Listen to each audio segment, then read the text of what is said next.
Hey P1 friends, it's Ms. Meshulam again. We are at week 3 of science and learning about force. So I just want you to take a second and think, what does force mean again? So take a second to think about that. Okay, who remembers what force is?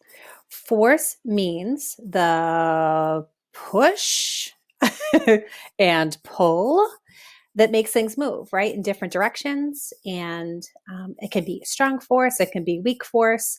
And during week 1, you made the golf course. So you worked with strong forces, weak forces, and changing direction. On week 2, you thought about what kind of force was needed to do things at home. Remember work at home, hammering nails, shoveling snow, sweeping, tug of war. So this week, it's pretty amazing. We're going to learn about pushes and pulls at work. And what we're going to do is we're going to listen to a book that is on a video. So it's a read aloud, which is pretty awesome, about a little girl named Vivian, and her dad is a builder. And what he does is he builds things called subdivisions, where he lays out neighborhoods. They're all new homes, all new roads. And he and Vivian, actually, Vivian's going to be asking him and her mom lots of questions about the different big machines that her dad, the builder, needs to use to move things, because obviously these big machines can have more force than a regular human being like yourself or myself. So what's interesting is Vivian's life and what Vivian's dad does is different from my life. I live in an apartment building, so I don't live in a subdivision, but it's interesting to read about different people and different things that go on in their lives. So what you're going to do is, like I said, you're going to watch the video and you're going to listen to the book and read along if you'd like to. And what's really awesome is this book has stop and talks. So if you're there with a family member, stop and think and talk with someone there, or you could do it with a pet, or you could do it with a stuffed animal, or you could do it with yourself. But I want you to stop and talk before you move along. And the whole time, Vivian is noticing and wondering and thinking about things. And that's something we do at Carleton all the time. I want you to do that. While you're reading and listening to this book, I want you to be noticing things. I want you to be wondering things. I want you to be thinking about things, about these big machines and the different types of force that's needed at the workplace. So just to go over the instructions real quick for you and your family. And I just want to give a shout out to the families, because we know that P1 needs help with all of this computer stuff. It's brand new. So thank you to the families and the caregivers that are helping our P1 students be successful during remote learning. So number 1, watch the video, which you're doing right now, of me introducing the lesson.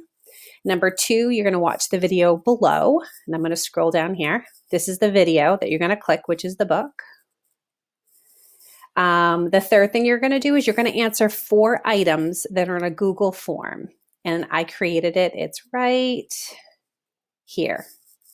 I wish I could get it to come a little bit higher up, but it's right here.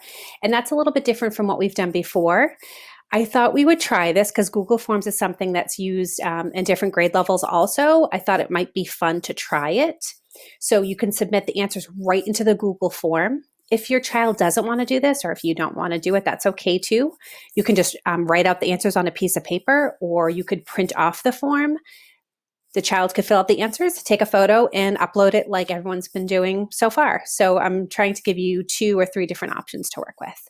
And then the fourth thing is the I can statement is my P1 scientists have to say, I can explain why builders need big machines to push and pull at work. Okay, so I want to show you a few things. I want to show you when you click on the link for the book, you don't have to sign in, you don't have to do anything, it brings you right there. You're going to see this. This is the book called Big Machines at Work. It's a read along mystery. I am going to click it because I want to show you something about the book, so bear with me if you hear Vivian start to speak, the character. So here's the book, Big Machines at Work, and you're going to press the center play button to listen to the book. I want to show you something though. There's Vivian. My name is Vivian. I live in a...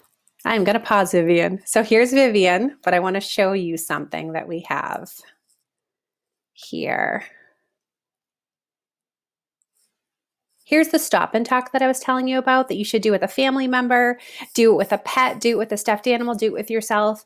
But we really want readers to stop and talk because we know that good, strong readers think while they read. Okay, so make sure that you're stopping and talking. Okay. I'm going to click right here. They're going to show pictures of the big machines. You're going to be listening to the story, but I'm clicking the purple arrow because I want to show you something, so ignore this. Now at the end here, it says optional activities. You can stop here, that's okay. But if you wanted to watch a video about dump trucks or about truck cranes or about bulldozers, this is extra information, which is kind of cool. So you're more than welcome to do it, but you don't have to. And then this tells you that you're done. You're absolutely done. You don't have to do anything else. If you want to, there's something called extensions, which is optional more work. So if I click on extensions, it brings me to an end of the mystery assessment. Feel free to take it. You don't have to. Or if you want even more videos of machines at work, you can click right here. So this video is jam-packed with fun and interesting activities for you to do.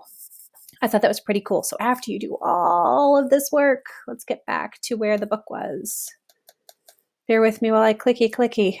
Right here, big machines at work. Once you're done with this, okay, this is the Google form I was telling you about. It's attached below of the assignment. Why do builders need so many big machines at work? Okay.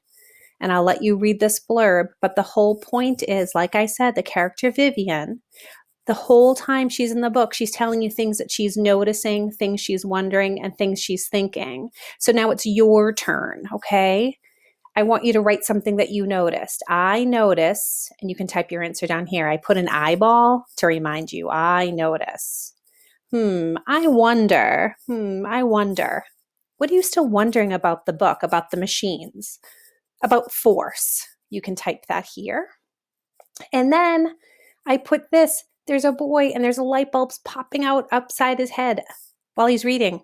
It's, I think, it's when you have that aha moment, when you have the pretend light bulb above your head, okay? And then the last thing I'd like you to answer is, why do builders need so many big machines at work? So I want you to think, why would a builder need so many big machines at work? Okay? And you type your answer there. And then you would just submit that. You or your family would submit that. So I'm going to come back here. I think that's everything. This is going to be the end of our lesson on force. I really, really enjoyed doing your science lessons with you. I've absolutely loved watching the videos and the photos of your golf courses. I've loved seeing the work that you did when you figured out if hammering a nail is pushing or pulling. And I can't wait to see what you're thinking, what you're wondering, and what you're noticing about big machines at work. All right, bye, P1. It was so good to see you.